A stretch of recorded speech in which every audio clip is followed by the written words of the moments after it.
En el mundo existen tradiciones de todo tipo. Muchas de ellas nos resultarían desagradables, quizás porque no estamos acostumbrados a verlas. Hoy os voy a hablar de algunas de ellas. Comenzamos con los habitantes de Tanah Toraja, en Indonesia. Los habitantes de Tanah Toraja, en Indonesia, siguen una tradición macabra para honrar a sus seres queridos. El ritual llamado Manené se celebra todos los años en el mes de agosto y consiste en desenterrar a los muertos, lavarlos y cambiar sus ropas por las nuevas. La tradición indica que incluso los niños fallecidos deben de ser exhumados para proceder a su limpieza y adesentamiento. Así también los ataúdes son separados y reemplazados en caso de que estén dañados. Después de vestirles, se les pasea en línea recta por la aldea, como si se trataran de zombies. De acuerdo con el antiguo sistema de creencia Torajan, el espíritu de una persona muerta debe regresar a su pueblo de origen. Así, si una persona murió durante un viaje, la familia debe acudir al lugar de la muerte y acompañar al cadáver de vuelta a la aldea. De hecho, esta creencia hizo que la gente tuviera miedo a viajar demasiado lejos de su localidad, porque muchos de sus vecinos salieron y no pudieron regresar. Muchos conocemos bastante sobre la cultura india y su famoso río Ganges.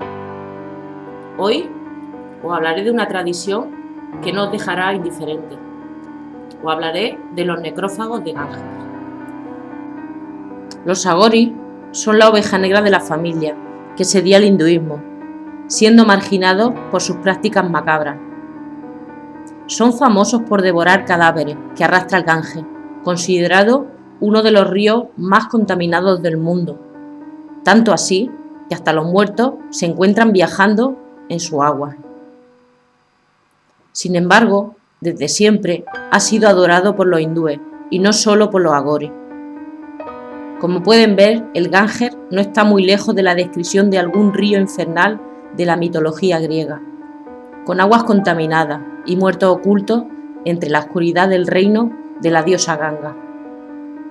Mientras que estos necrófagos serían una especie de demonios que deambulan por su alrededor.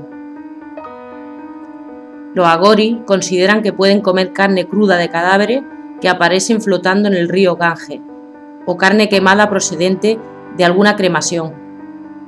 Creen que el canibalismo les confiere poderes sobrenaturales, así como beneficios físicos tales como evitar el envejecimiento. Para ellos, un cadáver no es más que materia natural que carece de la fuerza vital que alguna vez tuvieron. Con el consumo de carne humana, prueban que nada es profano ni está separado de Dios y que la materia muerta simplemente pasa de un estado a otro. Ahora nos vamos al Tíbet.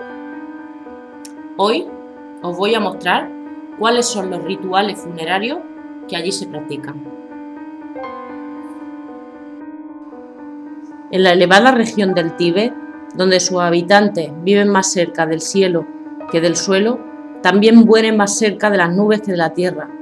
Por eso, a los tibetanos les guarda un singular ritual funerario cuando fallecen, el entierro en el cielo. Cerca del monasterio de Shera, a las afueras de Lhasa, se llevan a cabo estos oficios fúnebres. Antes de que amanezca, pasadas las 7 de la mañana y envuelta todavía en las sombras de la noche, una camioneta sortea a duras penas los baches del camino de tierra que conduce hasta el pequeño templo donde se va a celebrar el funeral. En la descubierta parte trasera de la furgoneta se balancea el cuerpo del difunto, envuelto en ropas de color blanco.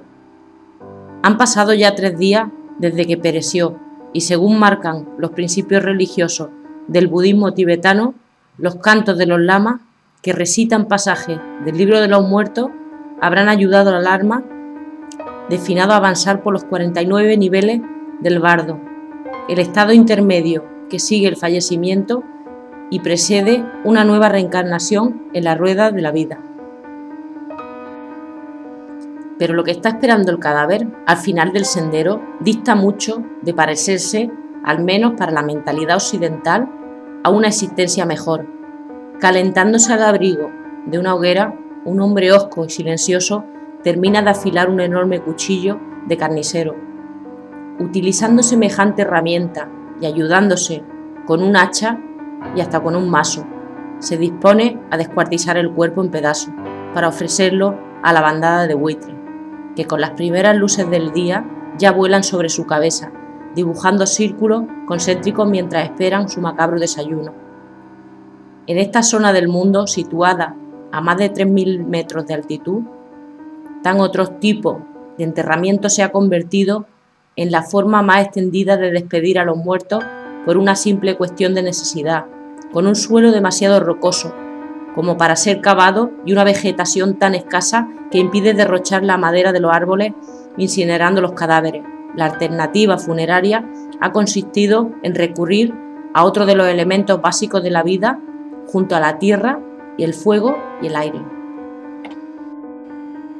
Quizá en alguna ocasión hayáis oído hablar de las fotografías post-mortem. Era una tradición que antes habitualmente se practicaba, en que las familias fotografiaban a sus difuntos. Hoy en día todavía en algunos lugares se sigue practicando, pero bueno, voy a hablar un poquito de ello para que conozcáis un poco más sobre esta tradición. A finales del siglo XIX, principios del XX, y por macabro que pueda parecernos ahora, existía la costumbre de retratar a los seres queridos que habían fallecido, como si todavía estuvieran vivos. Se les colocaba con sus mejores ropas y se les fotografiaba como si estuvieran durmiendo. Eso se hacía para que la familia pudiera recordarlos como en vida. Existe una importante cantidad de fotografías de este tipo, debido al alto índice de mortalidad infantil de dicha época. La mayoría de los fallecimientos se debieron a los escasos recursos médicos en esos tiempos, como a la pobreza en muchos de los casos. Una familia común sumaban entre 8 y 10 hijos, de los cuales solían fallecer la mitad. Tomando en cuenta este contexto, las fotografías de un niño fallecido junto a sus padres o hermanos, o simplemente un niño muerto, estaban comprensiblemente aceptadas. Se retrataban cadáveres a domicilio, a precio acomodado. Este tipo de anuncios era la forma en que habitualmente promocionaban sus servicios los fotógrafos del siglo XIX. La fotografía mortuoria era mucho más común en aquella época que la de los nacimientos, bodas o vacaciones. Por los años 20 del siglo XX comenzaron a adoptarse nuevas tendencias que alcanzaron incluso la fotografía post-mortem.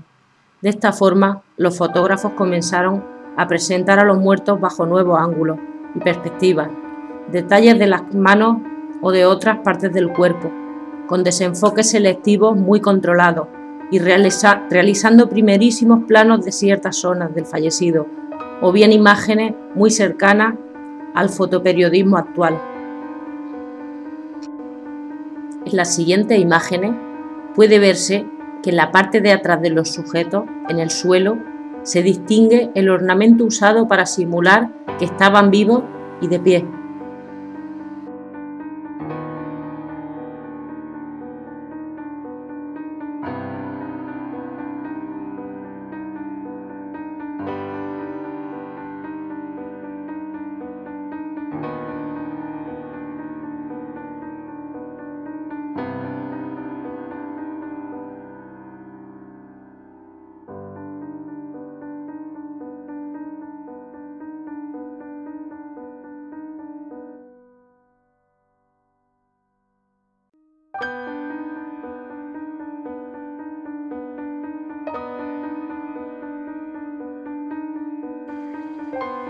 En el Amazonas existe una tribu de caníbales llamados jíbaros. Esta tribu mantiene una tradición que imagino que ya adivináis cuál es: la reducción de cabeza. ¿Cómo lo hacen? ¿Cuál es su práctica? Vamos a verlo. El pueblo de los Shuar, más conocido por el nombre de jíbaros, es originario del altiplano ecuatoriano, en las fuentes del Amazonas, al norte del río Marañón y entre las cuencas del río Pastaza y el río Chinchipe. Si por algo son realmente conocidos y temidos, es por la capacidad que tienen de reducir cabezas de sus enemigos. De cada victoria, el gran guerrero conserva un testimonio, una cabeza cortada y luego reducida. Esta costumbre no tiene por único objeto hacer alarde de trofeos de guerra. Pretende que el espíritu del muerto, el Muisag, no vuelva para vengarse del asesino. Por ello, el guerrero que mató a un enemigo debe llevar a cabo un complejo ritual, destinado a encerrar el alma del muerto en su propia cabeza, cuidadosamente reducida, llamada Sansa. La separación de la cabeza dura varios días y las operaciones materiales se alternan con las ceremonias mágicas. El proceso es el siguiente. Lo primero es obviamente cortar la cabeza del enemigo. Con un cuchillo se hace un corte desde la nuca al cuello y se tira de la piel y se desprende del cráneo. Se desecha el cerebro, ojos y demás partes blandas, además de todos los huesos.